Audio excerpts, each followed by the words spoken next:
और हमारे साथ एक वरिष्ठ पैनल जिसमें अश्विनी शाही भारतीय जनता पार्टी के नेता हैं, वो हमारे साथ जुड़ चुके हैं। इसके अलावा डीपी यादव हैं, समाजवादी पार्टी के नेता, सर्वेश पाठक पॉलिटिकल एक्सपर्ट है। आप तीनों का बहुत स्वागत है। शुरुआत डीपी यादव आपसे कि क्या समाजवादी पार्टी ने कसम खा रखी है कि हिंदू हो, सनातनी हो, सनातन हो या फिर देश के नागरिक, उनको डराना है, उनको बरगलाना है, उनको गुमराह करना है और इसी के इर्द गिर्द घूमना है? पहले अफजाल अंसारी, अखिलेश यादव मौर्य के तो बयान ही कई थे, अभी ये महबूब अली ये डरा रहे हैं कि मुस्लिम आबादी बढ़ी तो बीजेपी घट जाएगी। मतलब ये धर्म के इर्द गिर्द, मजहब के इर्द गिर्द, जाति धर्म के इर्द गिर्द ही सियासत सिमट गई क्या आपकी? जी नमस्कार, जय संविधान, जय लोकतंत्र। देखिए राजेश जी, भारत दुनिया का सबसे बड़ा लोकतांत्रिक देश है और जो ये कार्यक्रम आयोजित हुआ था वो संविधान को बचाने के लिए आयोजित हुआ था। दलित, पिछड़े, अल्पसंख्यक, गरीब, गुर्गे, किसान, मजदूर, नौजवान द्वारा आयोजित ये कार्यक्रम था। तो कहीं न कहीं महबूब अली जो समाजवादी पार्टी के विधायक हैं और वरिष्ठ नेता हैं, वो जो बयान दिए हैं उनके बयान को तोड़ मरोड़ कर पेश करने की जरूरत नहीं है। उनका बयान तो आप उनका सीधा मतलब समझा दीजिए डीपी यादव, आप उनके बयान का सीधा मतलब समझा दीजिए, क्योंकि हमने बयान सुना है। जी हाँ। मैं समझा रहा हूँ, थोड़ा सुनिए। हाँ। देखिए, इस देश पर इस समय संकट है। भारतीय जनता पार्टी की सरकार सांप्रदायिक आधार पर कहीं न कहीं समाज को बांटने का काम कर रही है। भारतीय जनता पार्टी इस देश में लोकतंत्र और संविधान को समाप्त करने की षड्यंत्र कर रही है, तो उससे हमें सावधान रहने की जरूरत है। समाजवादी पार्टी जगह जगह चौपाल लगा करके, कार्यक्रम करके, सभाएं करके, गोष्ठियां करके। अरे विधायक आपके कह रहे हैं कि मुस्लिम आबादी बढ़ गई है और अब इनकी खैर नहीं, अब इनको छोड़ेंगे नहीं, 27 में बचेंगे नहीं। आप कह रहे हैं बीजेपी ऐसा करती है? सुनिए हाँ। पूरा सुनिए। समाजवादी पार्टी लोकतंत्र और संविधान बचाने के लिए इस तरह के कार्यक्रम आयोजित कर रही है, जिसमें हमारे प्रदेश अध्यक्ष से लेकर के तमाम राष्ट्रीय और प्रदेश स्तर के नेता शामिल हो रहे हैं और लोगों को जागरूक कर रहे हैं। भारतीय जनता पार्टी के षड्यंत्र के प्रति हमें जागरूक करना है लोगों को, जो और हिंदुओं को डराना है, हिंदुओं को डराना भी है कि भाई मुस्लिम आबादी बढ़ रही है, हिंदुओं डर जाओ। देखिए, हिंदू कभी डरा नहीं है। हिंदुओं ने तो जवाब, हम देखिए दलित, पिछड़े, अल्पसंख्यक, गरीब, मजदूर, नौजवान, किसान की बात करते हैं, जिनके आरक्षण को समाप्त करने की बात की जा रही है। महबूब अली के कहने का तात्पर्य है कि इस देश में दलित, पिछड़े, अल्पसंख्यक जागरूक हो चुके हैं और भारतीय जनता पार्टी के खिलाफ सब वोट करेंगे, जिससे भारतीय जनता पार्टी की सत्ता समाप्त होगी। उनके कहने का तात्पर्य कहीं से भी सांप्रदायिक या धार्मिक नहीं है। महबूब अली अरे सीधा सीधा वो हिंदू मुस्लिम कर रहे हैं, आप कह रहे हैं धार्मिक नहीं है, बांटने का नहीं है। अश्विनी शाही क्या मतलब समझे महबूब अली का?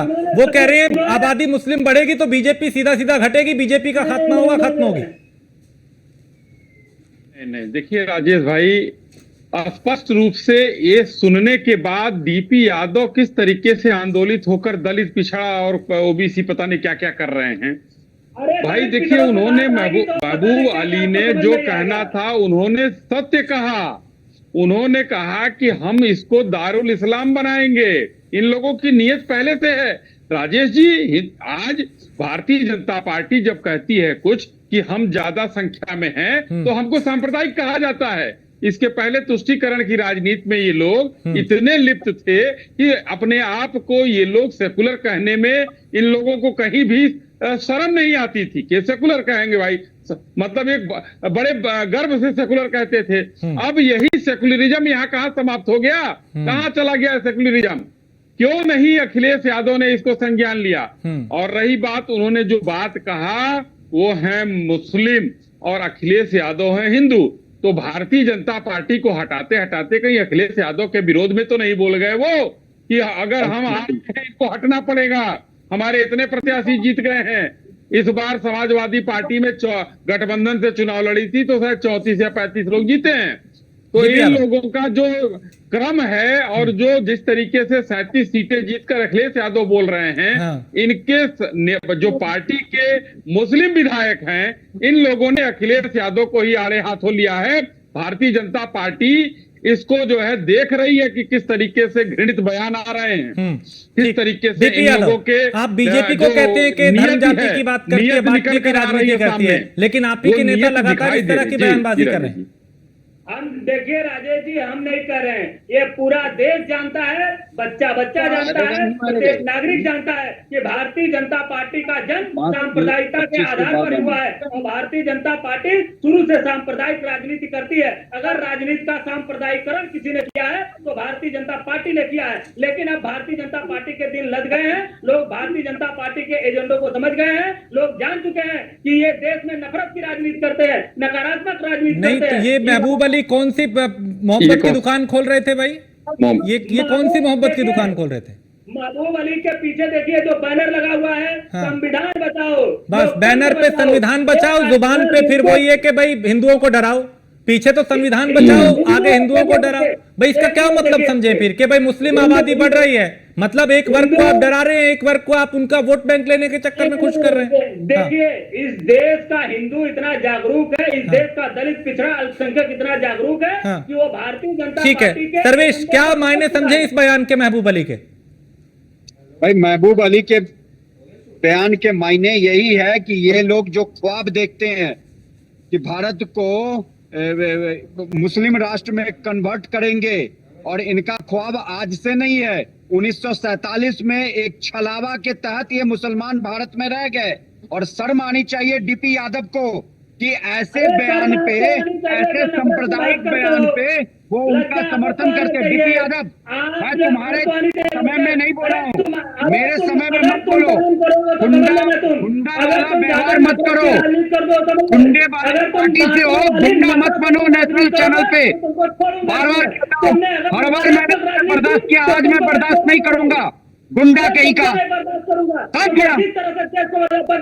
इडियट। नहीं प्लीज प्लीज शब्दों की मर्यादा में रह के अपने अपने तर्क। मैंने इनके समय में किया नहीं। ये एक नंबर की गुंडे की पार्टी है, आतंकवादियों को ये बचाती है। महबूब अली होता कौन है कहने वाला? ये अखिलेश यादव के इतने दम नहीं है कि अपने विधायक, अपने नेताओं को रोक सके। स्वामी प्रसाद मौर्य सनातन धर्म का अपमान करता रहा, अखिलेश यादव एक शब्द नहीं बोला। अब ये महबूब अली, अरे 800 साल तक तो मुगल राज करके चले गए, उन्होंने नहीं कुछ उखाड़ पाए। तुम कौन से खेत की मूली हो डीपी यादव? शर्म आनी चाहिए। और अपने आप को बोलते हो कि हम संविधान बचा रहे हैं। संविधान में ये लिखा हुआ है कि हमारी जनसंख्या बढ़ाओ और हिंदुओं को हम खत्म करेंगे। हर दलित अल्पसंख्यक, अरे मुगल तो चले गए और ये अपने पिट्ठू छोड़ गए, अपने कुछ नहीं उखाड़ पाओगे भारतवर्ष का, कुछ नहीं कर पाओगे डीपी यादव। गुंडों की पार्टी है, आतंकवादियों को भरे रहते हो और तुष्टीकरण की राजनीति में व्यतीत हो, कुछ नहीं कर प्लीज प्लीज पाओगे। प्लीज एक मिनट नहीं भाषा की मर्यादा में रह के। डीपी यादव, आप दोनों से, आप भी और सर्वेश भाई आपसे भी मेरी गुजारिश है, प्लीज शब्दों की मर्यादा रखें, भाषा की मर्यादा रखें, अपने तर्क दीजिए। क्योंकि जो बयान है उस पर जाहिर सी बात है पलटवार होगा, कटाक्ष होगा, लेकिन भाषा का संयम रखें, लोग आपको बहुत देख रहे हैं। सर्वेश। राजेश भाई, आपका चैनल बहुत प्रतिष्ठित चैनल है और डीपी यादव जी के साथ मैं कितनी बार बैठा हूँ, ये बोल रहे थे, मैंने इनको टोका नहीं। जब मेरा समय आया, आप उनके नेता ने ऐसा बयान दिया है तो आपको सुनना पड़ेगा। गुंडे बाहर करोगे तो वो नहीं चलेगा। अगर आप नफरत फैलाओगे तो मैं आपको नफरत नहीं फैलाने दूंगा। अगर आप समाज को बांटने का काम जनसंख्या बढ़ाओ, दूसरा कहता है कि वोट जिहाद करो और ये उसी के समर्थक है। कश्मीर में मुसलमानों की आबादी बढ़ती है, कश्मीरी पंडित को भगा दिया जाता है। यूपी में आप जब यादव का शासन था तो किस तरीके से दंगे करवाए जाते थे। मुख्तार अंसारी, अफजल अंसारी, ये सब गुंडे किस पार्टी के थे? पता है, आतंकवादियों को कहा करते थे कि उनका केस वापस ले लेंगे। जब हाई कोर्ट होता है तब आतंकवादियों की सजा होती है। और यूपी में तो ये कहावत है कि जिस गाड़ी में हो सपा का झंडा, उसमें बैठा हो कोई सपा का गुंडा। ठीक, अच्छा डीपी यादव आपको नहीं लगता, क्योंकि देखिए एक केस भी दर्ज हो गया महबूब अली के खिलाफ, आपको नहीं लगता उस बयान का खंडन करना चाहिए, उसकी आलोचना करनी चाहिए? ऐसा नहीं होना चाहिए। आप संविधान की बात करते हैं, सबकी बात करते हैं, पीडीए की बात करते हैं, तो फिर इस तरह का बयान अगर कोई व्यक्ति दे रहा है तो उसकी आलोचना भी होनी चाहिए ना। आप तो एक तरीके से डिफेंड कर रहे हैं उसको डीपी यादव। देखिए, इस देश में संविधान का राज है, ये लोकतांत्रिक देश है, सभी को अपनी बात कहने का अधिकार है। और तो सभी बोलेंगे कि हमारा फिर कल को फिर बीजेपी वाले कहेंगे हिंदुओं को लेकर, तो फिर आप कहेंगे देखिए सांप्रदायिकता ये कर रहे हैं, हिंदू मुस्लिम कर रहे हैं, फिर वो कर, तो फिर आप ये तो नहीं कहिएगा। नहीं, देखिए भाजपा की यही पहचान ही है, भाजपा की अच्छा क्या पहचान? अच्छा, मतलब इनको वो मुस्लिम करे तो की फिर आदत है। करेक्टर ढीला, आप करे तो सब कुछ बढ़िया है ना। अश्विनी शाही जी वो कह रहे हैं बीजेपी जी, मतलब जी। अगर करेगी तो फिर एक तरफ संविधान है, दूसरी तरफ उसका भी हवाला दे रहे हैं, अपने नेता कैसी बयानबाजी कर रहे हैं, इस पे कोई लगाम नहीं। डीपी यादव जी से हमारे भाई हैं, एक निवेदन ये है कि थोड़ा सा दूसरे के बीच में ना बोलें। डीपी भाई आज बौखलाए हुए लग रहे हैं, कुछ बड़े अच्छे नियंत्रित हैं ये, लेकिन आज कुछ बौखलाए हुए मेरे भी बीच में बोले, सर्वेश जी के भी बीच में बोले। थोड़ा सा धैर्य से सुनिए, अब मैं जवाब दे रहा हूं। देखिए राजेश जी, ये जो बयान आया है ना, ये बयान समाजवादी पार्टी की नीति और नीयत को दर्शाता है। क्योंकि एक तरफ अखिलेश यादव जी पीडीए की बात करते हैं, और पीडीए का जो ए है वो ए चिल्ला रहा है कि 27 में तुम चले जाओगे, मुस्लिम की आबादी बढ़ी है, तुम कौन चले जाओगे? पी और डी चले जाओगे, पी और डी के खिलाफ बोल रहे हैं, आबादी मुस्लिम की बढ़ी है। उन्होंने कहीं भी अपने भाषण में ये नहीं कहा है कि दलितों की आबादी बढ़ गई, अल्पसंख्यकों की आबादी बढ़ गई, पिछड़ों की आबादी बढ़ गई, तुम चले जाओगे भाजपाइयों। भाई हमारे साथ भी तो देश में आज 37% लोगों ने, 38% लोगों ने वोट दिया, उत्तर प्रदेश में 50% लोगों ने वोट दिया था, अब थोड़ा सा कम हुआ इधर मान लीजिए। तो मैं ये कहना चाहता हूं कि ये नीति और नीयत दिखाई दे रही है। संविधान की बात डीपी यादव जी कह रहे हैं, संविधान बचाओ पीछे लिखा हुआ था। भाई संविधान में क्या ये लिखा हुआ है क्या कि मुस्लिम आबादी बढ़ेगी तो वो कुछ बोलेगा कोई तो वो हो जाएगा सेकुलर, और अगर भारतीय जनता पार्टी उन बाकी बचे हुए लोगों की रक्षा करेगी तो सांप्रदायिक हो जाएगी? ये गलत है। यही आप जो है प्लेइंग लेवल फील्ड आप पूछते हैं ना, वो ये नहीं है। वो प्लेइंग, ये जानते हैं क्या हुआ था? देश जब बंटवारा हुआ था, और आप ही लोग कांग्रेसियों के समय में बंटवारा हुआ, धर्म के आधार पर बंट गया, लेकिन कुछ लोग रह गए। जिन्ना ने बहुत तगड़ी बात कही थी उस समय, जब जिन्ना को तो संतोष ही नहीं था। यहाँ जो लोग छूटे थे उसका आज खामियाजा हम लोग वक्फ बोर्ड से झेल रहे हैं, उसका खामियाजा हम लोग बहुत से झेल रहे हैं। यहां तक मैं कह रहा हूं कि इनके भाषण का एक अंश है कि 800 साल मुगलों ने राज किया, वो नहीं रहे तो तुम कैसे रहोगे? बिल्कुल भाई हम तो 7 साल राज किए हैं, 56 साल तक तो आपके डीपी यादव सहयोगी 10 राज किए हैं। सेकंड, वक्त कम है मेरे पास। डीपी यादव जल्दी से 10 सेकंड। देखिए सन 2004 में जिन्ना की मजार पर चद्दर चढ़ाने वाले लाल कृष्ण आडवाणी के वंशज विषयांतर नहीं, विषयांतर नहीं।